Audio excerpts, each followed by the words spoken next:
Chapter 4 Hampton, Wilcomb. May 23rd, 1861. In that next week, Hampton thought deeply about the charge Henry Warren had given him. He did not agree with it, nor did he say he would abide by his command. It was never his intention to stay behind, and even before the war had started, he could go and come as he pleased. Catherine always knew Hampton wanted to join the fight, but he would need to do it in his own way, the way he felt was right.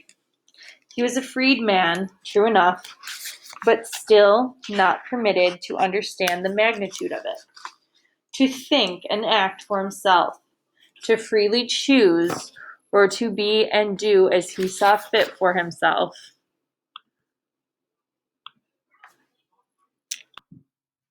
What Henry Warren had said did not take away from the growing urge inside of him to leave and join the fight. Hampton would find some way to help defeat the rebels. It was not the threat from Henry Warren that brought the worry to his mind and indecision to his feet that moonless night. It was the thought of leaving behind Ruth, Callie, and his little boy, Charlie, what was left of his family. Hampton he could not, leave without settling things with Ruth first. Only after he would speak with Catherine. After he was gone, Ruth would talk to the children. She was a good woman. He placed every trust in her. Hampton paced up and down the road from his cabin, stopping just short of the entry gate. He wanted to pass on through and walk right out of the gate onto the main road. Not even the overseer, John Sweeney, could stop him. But Sweeney, like many of the other white men, had gone off to fight in the war. Few were left behind, none at Bell Hill Farm. War had been declared. The new president had only been inaugurated a month before and was now fighting to regain half of the country's territory. Hampton felt he wanted to do anything that could help this new man, Lincoln, and the Union Army. Hampton wanted to start walking and keep walking until he reached the James River. On the other side of the river was the Union Army outpost Fortress Monroe. He wasn't sure what he would do when he got there. He knew they would not allow him to fight, to enlist as a soldier, or handle a gun, as this was said to be a fight for superiority between men of the same race. But where did that leave Hampton? At least he wanted to try. He had considered passing himself off as white. Others, with his coloring, had done the same, he knew. Never mind what would happen if he were discovered to be impersonating a soldier. Maybe it was a chance he would only take in such desperate times, but his heart was not completely made up in this direction. He never wanted to deny any part of himself. Though part of him was white, he was still a whole man, a whole person. The soil on which the soldiers fought was his home. Hampton knew his talents and skills could be of use. He knew the people. He knew the waterways, trails, and the roads. He could give information about the enemy. He was a good horseman. He would be happy just to dig ditches with his bare hands as long as it helped the Union defeat the rebellion. Many, many years ago, the state of Virginia was known to be a leader in the struggle for this new country's independence. Hampton often wondered why secession was necessary. He thought it was far too short-sighted of these many states to break away, to split off whenever new disagreements arose.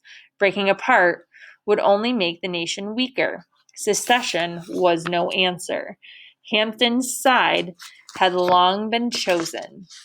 He felt secession was the coward's way, rather than facing the challenges that were laid down in the document that claimed this young country free and independent. He felt now, perhaps, there was too much independence. As a boy, Hampton was quick and bright. He had been taught to read and think and figure at the behest of his father, Edward Wilcomb.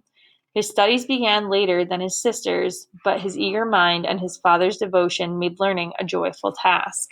His education enabled him to read the document. Hampton knew what the words meant. Prudence, indeed, will dictate that governments long established should not be changed for light and transient causes. And from the many books and histories and philosophies he read came a roaring flame inside of him. He most wanted with all of his heart to see an end to that barbaric system of slavery. Hampton's father taught him, so he knew and understood those words as well. We hold these truths to be self-evident, that all men are created equal, that they are endowed by their Creator with certain unalienable rights, that among these are life, liberty, and the pursuit of happiness. His father, Edward, was first and foremost a businessman who married late in life. When the children came, they came quickly, 2 daughters, Eloise the elder, and then Catherine. With the birth of the second daughter, his wife, Mary Beth, became sick. All hopes of having a son were lost. But a son came to him, though not of that union. Still, Edward lavished love and attention unto all of his children, his 2 girls, but especially the son he always wanted. He taught the boy to reason and stand up for what he knew was right, but only in the confines of Bell Hill Farm. Hampton could not be fully embraced by the Wilcomb family that Edward and Mary Beth created because his mother, Elizabeth, was a slave. It was decided a year after Hampton's birth that Elizabeth be sent away, but not sold, and because of that, Hampton had no memory of her. When he could speak, he would ask, "Where is my mother?" But he was never given an answer that suited him.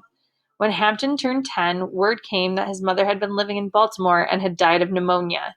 He could not understand why he had not been allowed to know her. Why would his father, who claimed to love him as a son, refuse something that was allowed so many children in this world, including his daughters, a mother? That left a loneliness in him that yielded to distrust for the man whom he loved and called father. Years later, Edward decided that Hampton would accompany him to England. It was Edward's thought to have the boy educated there, but Hampton would have nothing of it. He had fallen in love with Sarah, the cook's daughter. Hampton wanted to marry her and travel to England together to start a new life, away from the shackles of this world they knew. Edward wanted the young man to expand his horizons for greater possibilities. There were times when Hampton would look back on his life and see that his father, in his own way, meant him well. Living with his family on Bell Hill Farm made him feel a sense of equality, but meeting Henry delivered such a shock and a reminder of what the world truly thought of him. Hampton knew the man never saw him as an equal. In Henry's presence, it surprised Hampton he had to fight to be equal in his own home. Hampton was tired of being considered as less. He had been treated as a slave all of his life, despite his freedom papers. He would have to carry them with him at all times, burning a hole in his breast pocket to his heart, the heart that yearned for freedom. He wanted to be free of the bonds that pressed down on him and made him feel not as a man should feel, but as powerless as a child. He wanted freedom for himself and his family. He wanted true freedom for his people and this country, his home. Hampton's mind was made up. He would speak with Ruth tonight. But all of that would have to wait for now. In the dim moonlight, Hampton could see someone moving quickly toward the crossroad. Hampton hurried to pass through the gate. He ran to greet the traveler. It appeared to be Raleigh, James Townsend's boy from Colonel Stephen Mallory's plantation, the next farm over. Something was certainly not right about that.